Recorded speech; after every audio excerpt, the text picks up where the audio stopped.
ሚኒስቴሩ በአዲስ አበባ የአጣዳፊ ተቅማጥና ትውከት በሽታ ምልክት በሁሉም ክፍለ ከተሞች መታየቱን ገለጸ።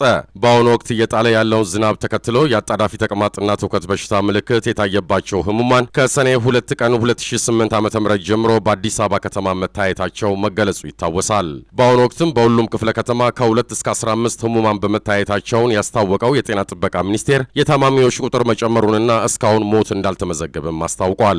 በሽታው እንዳይዛመት የፌዴራል ጤና ጥበቃ ሚኒስቴር ከአዲስ አበባ ጤና ቢሮ ጋር በመሆን ህብረተሰቡን በማሳተፍ አስፈላጊውን የመከላከልና የመቆጣጠር ስራ እየሰራ እንደሚገኝም ሚኒስቴሩ አስታውቋል። ይህን ተግባር በአግባቡ ለመፈጸም የሚያስችሉ በኮማንድ ፖስቶች የተዋቀሩ የክትትል ስርዓት በጤና ጥበቃ ሚኒስቴርና በአዲስ አበባ ከተማ አስተዳደር እስከ ወረዳ ተዋቅሮ በየዕለቱ ክትትል እያደረገ በመስራት ላይ ነው ተብሏል። በመሆኑም በአዲስ አበባና አካባቢው የሚገኙ ነዋሪዎች ለዚህ ስራ የተሰማሩ ባለሙያዎችና አካላት በሚሰጡት ምክር መሰረት አስፈላጊውን ጥንቃቄ እንድታደርጉ የፌዴራል ጤና ጥበቃ ሚኒስቴር አሳስቧል። የዘገባው ምንጭ ፋና ብሮድካስቲንግ ኮርፖሬት ነው።